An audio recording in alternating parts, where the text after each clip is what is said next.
તો સીધા જે લાઈવ જે પાસ દ્વારા પત્રકાર પરિષદ યોજવામાં આવી રહી છે। यहाँ अनेक महानुभावोए हार्दिक पटेलની મુલાકાત લીધી, છતાં આ ગુજરાતની સરકાર કોઈ પણ પ્રકારના નિર્ણય લેવાની તૈયારીમાં નથી।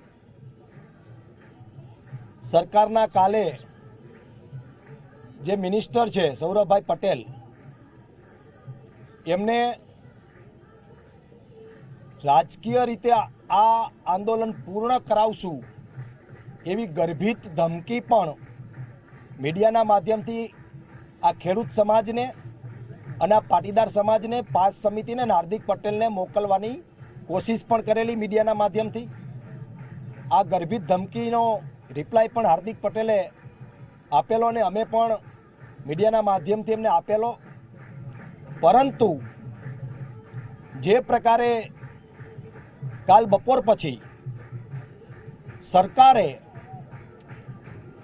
મધ્યસ્થી, વાટાઘાટો, સમાધાન, પારણા આવા અનેક શબ્દોનો પ્રયોગ મીડિયામાં કરાવેલ, અમુક એમના પ્રવક્તાઓએ પણ વાટાઘાટો ચાલી રહી છે, પારણા હાર્દિક પટેલે કરી લેવા જોઈએ, સમાધાનની વાત ચાલુ થઈ ગઈ છે, આ પ્રકારની વાતો કરી અને ક્યાંક ને ક્યાંક ગુજરાતની જનતાને, ખેડૂત સમાજને ને પાટીદાર સમાજને ગુમરાહ કરવાની આ ભારતીય જનતા પાર્ટીની સરકાર કોશિશ કરી રહી છે। એવી રીતે કયા પ્રકારની વાટાઘાટો કે કાલ આખો દિવસ, ગઈ રાત્રિ ને આજ આખો દિવસ સુધી મંત્રણા ચાલે ને હાર્દિક પટેલ સુધી એમના પ્રતિનિધિ પણ ના આવે, એવી કયા પ્રકારની વાતો, એવા કયા પ્રકારના મુદ્દાઓ છે અમારા કે તમે એનું સોલ્યુશન લાવવામાં 24 કલાકનો સમય જોઈ છે? અને જે મુદ્દાની માંગણી સાથે હાર્દિક પટેલ ઉપવાસ કરી રહ્યા છે એ મુદ્દા ફક્ત 3 જ છે, અને બહુ શોર્ટ આઉટમાં અમે આ મુદ્દાઓ સરકાર સુધી અનેકવાર મીડિયાના માધ્યમથી અને લેખિતમાં હાર્દિક પટેલે વિજય રૂપાણીને પત્ર લખીને પણ મોકલેલા છે। પહેલા મુખ્ય 2 મુદ્દા હતા, પણ 19 તારીખે જે પ્રકારે હાર્દિક પટેલની સાથે સાથે અલ્પેશ કથિરિયાની ધરપકડ કરી અને રાજદ્રોહના ખોટા ગુનામાં જે પ્રકારે એમની સંડોવણી કરવામાં આવી, ત્યાર પછી અમારી ત્રીજી માંગ કે હાર્દિક પટેલ અને એની ટીમે કરેલી કે અલ્પેશ કથિરિયાને મુક્ત કરો। મિત્રો, 12 દિવસ થવા છતાં આ સરકારનું પેટનું પાણી નથી હલતું। સરકાર કોઈ પણ પ્રકારની વાટાઘાટો કરવા માટેની તૈયારી નથી। હું ઘણીવાર કહી ચૂક્યો છું એમ અંગ્રેજ સરકાર પણ ગાંધીજી અને સરદાર વલ્લભભાઈ પટેલ જ્યારે ઉપવાસ ઉપર બેસતા ત્યારે એમની સાથે વાટાઘાટો કરતા હતા। અમારી વાત હવે એટલી જ છે, હાર્દિક પટેલની સૂચના અથવા તો હાર્દિક પટેલના જ શબ્દમાં હું કહું તો હાર્દિક પટેલે અત્યારે સરકારને સ્પષ્ટપણે જણાવે છે કે આવતા 24 કલાકની અંદર સરકાર જો અમારી સાથે વાટાઘાટો શરૂ નહીં કરે તો હાર્દિક પટેલ પાણીનો ત્યાગ કરી દેશે, અને એ પાણીનો ત્યાગ જ્યાં સુધી સરકાર અમારી સાથે વાટાઘાટો શરૂ નહીં કરે ત્યાં સુધી હાર્દિક પટેલ પાણીનો ત્યાગ કરશે। કારણ કે આ ખેડૂતના હિતની લડાઈ છે, આ બેરોજગાર યુવાનોની લડાઈ છે, ગુજરાતના 4 કરોડ લોકોની આ લડાઈ જ્યારે હાર્દિક પટેલ લડતો હોય અને લોકોએ ચૂંટેલી સરકાર જ્યારે એક 24 વર્ષનો યુવાન 12 દિવસથી અનશન કરતો હોય અને અત્યારે એની કિડનીમાં ઇન્ફેક્શન હોય, એના પલ્સ બરાબર ના હોય, એનું બીપી બરાબર ના હોય, એનું હિમોગ્લોબિન બરાબર ન હોય, અને ગુજરાતના 18,000 ગામમાંથી 14,000 ગામોની અંદર નાની મોટી પ્રે થાય હાર્દિક પટેલ માટે, નાના મોટા કાર્યક્રમો થાય અને ગુજરાતના બધા જ તાલુકાઓની અંદર આવેદનપત્રો દેવાય, ગુજરાતના તમામ લોકો હાર્દિક પટેલની ચિંતા કરે, એવા સમયે જો આ સરકાર એક પણ પ્રકારની વાટાઘાટો કરવા તૈયાર ન થાય અને જે લોકો વાટાઘાટો કરવા તૈયાર થાય એ એવા લોકો કે માત્ર સરકાર તરફી વન સાઇડેડ વાત કરે, નહીં હાર્દિક પટેલ સાથે મીટિંગ કરવાની, નહીં હાર્દિક પટેલના કોઈ ઓથોરાઇઝ કન્વીનરો સાથે વાત કરવાની, માત્ર ને માત્ર મીડિયામાં વાત કરી, મીડિયામાં માહિતી આપી અને ગુજરાતની પ્રજાને ગુમરાહ કરવાની જે પ્રકારે સરકાર કોશિશ કરી રહી છે એ કોશિશ બંધ કરે. હું હાર્દિક પટેલ વતી મીડિયાના માધ્યમથી ગુજરાત સરકારના જવાબદાર નેતાઓને કહેવા માંગુ છું કે ખુલ્લા મને અમે લોકો આ સમસ્યાનું સમાધાન કરવા તૈયાર છીએ. જો તમે સાચા મનથી તમને ગુજરાતના ખેડૂતોનું હિત હોય, તમારા મનમાં ગુજરાતના ખેડૂતો માટે પ્રેમ હોય, તમારા મનમાં ગુજરાતની જનતા માટે પ્રેમ હોય અને જે ખેડૂતે તમને 25 વર્ષ સુધી મત આપી અને સત્તા ઉપર બેસાડેલા હોય એવો ખેડૂત સમાજ આજે પ્રથમવાર આ ભારતીય જનતા પાર્ટી પાસે પોતાના દેણા માફીની વાત કરતો હોય અને એ વાત જો તમે સ્વીકારવા તૈયાર હોય તો ખુલ્લા મને તમે હાર્દિક પટેલ સાથે વાટાઘાટો કરી શકો છો.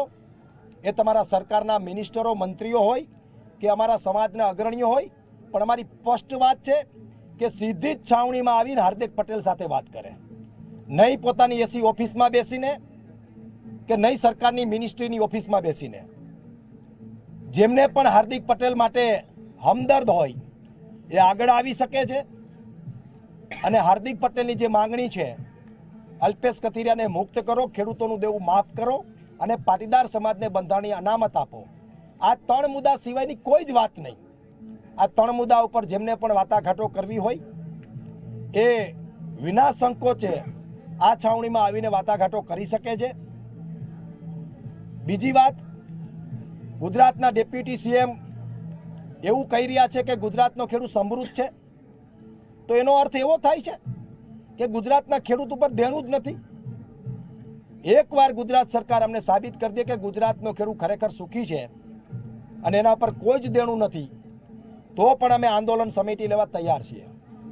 આજે ગુજરાતનો ખેડૂત દેણામાં ડૂબેલો છે, એટલા માટે ખેડૂતના દીકરા તરીકે જ્યારે સમગ્ર ગુજરાતના ખેડૂતો માટે આજે મજબૂતાઈથી આંદોલન કરી રહ્યો છે, એવા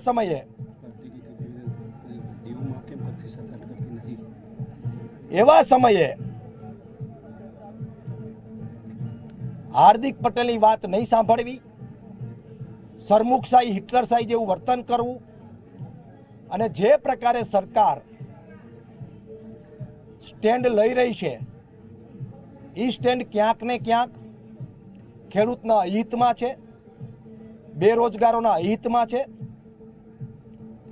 આજ ભારતીય જનતા પાર્ટીની સરકારો બીજા રાજ્યોમાં જો દેણા માફી કરી શકતી હોય તો ગુજરાતમાં દેણું માફી શું કામ ના કરી શકે?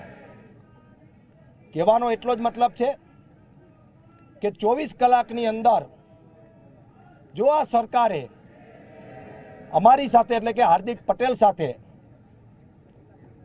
વાટાઘાટો શરૂ નહીં કરી તો પાણીનો ત્યાગ કરશું અને એનું જે પણ પરિણામ ગુજરાતની અંદર આવે એની જવાબદાર સરકાર રહેશે. માટે મીડિયાના માધ્યમથી હું ખેડૂત સમાજને અપીલ કરું છું, પાટીદાર સમાજને અપીલ કરું છું કે આપણે બધા શાંતિ જાળવશું. ગાંધીનો માર્ગ જ્યારે હાથમાં લીધો છે ત્યારે ગાંધીના માર્ગે જ લડાઈ લડશું.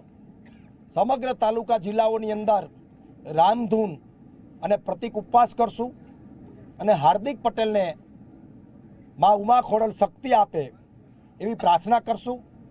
આગલી પ્રેસમાં જ મેં 3 કાર્યક્રમો ડિક્લેર કર્યા, તેની ફરીથી જાહેરાત કરી દઉં છું. કાલની તારીખ એટલે કે 6 તારીખે કાલે ગુજરાતના 182 MLA, 26 સાંસદ અને રાજ્યસભાના તમામ સાંસદોને કાલે ખેડૂત સમાજ ફોન કરીને પૂછશે કે તમે ગુજરાતના ખેડૂતોનું દેવું માફી થાય એમાં સહમત છો, હા કે ના?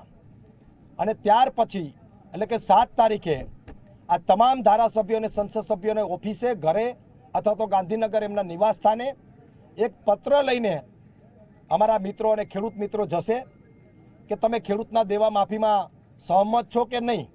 જો સહમત હશે તો એમની પોતાની નોંધ લખશે અને હા પાડશે, અને નહીં સહમત હોય તો એ ગુજરાતના ખેડૂતોને એનો ચિત્ર અથવા તેમની વાત રજૂ કરવામાં આવશે. એ સિવાય 7 તારીખે શુક્રવારે અમારી મુખ્ય સંસ્થાઓ, અમારા આસ્થાના કેન્દ્રો ઊંઝા ઉમાધામ, કાગવડ ખોડલધામ, સિત્સર ઊંઝાધામ. તો હાર્દિક માટે હમદર્દ હોય તે આગળ આવી શકે છે. મુખ્ય 3 મુદ્દા પનારા જે પાસના સભ્ય છે મનોજ પનારા, જેમણે પત્રકાર પરિષદ કરીને સમગ્ર વાત રજૂ કરી છે. અલ્પેશ કથિરિયાને મુક્ત કરે, પાટીદાર સમાજને બંધારણીય રીતે અનામત અપાવે અને ખેડૂતોના દેવા માફી. આ 3 મુદ્દા સાથે હાર્દિકના આજે ઉપવાસનો 12મો દિવસ.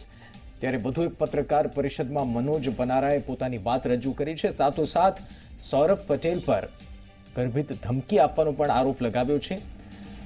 સ્પષ્ટ રીતે મનોજ પનારાએ એટલે કે પાસે જણાવી દીધું છે કે જે પણ વ્યક્તિને વાટાઘાટો કરવી હોય, પછી એ સરકારના મંત્રીઓ હોય કે કોઈ પણ હોય, તે છાવણીમાં આવીને હાર્દિક સાથે વાટાઘાટો કરી શકે છે.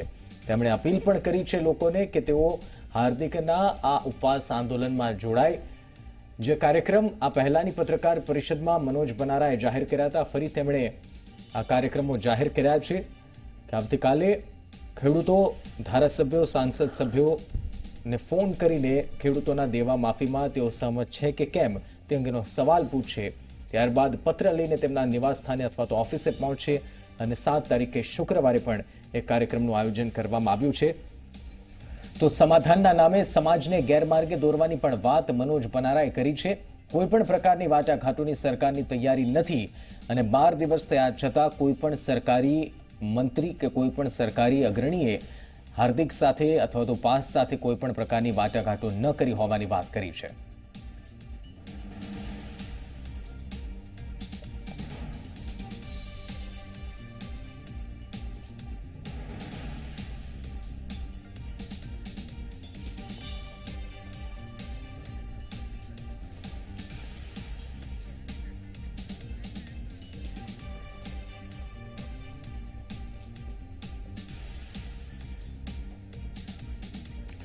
તો હાર્દિક પટેલ પાણીનો ત્યાગ કરશે તેવી પણ જાહેરાત કરી છે.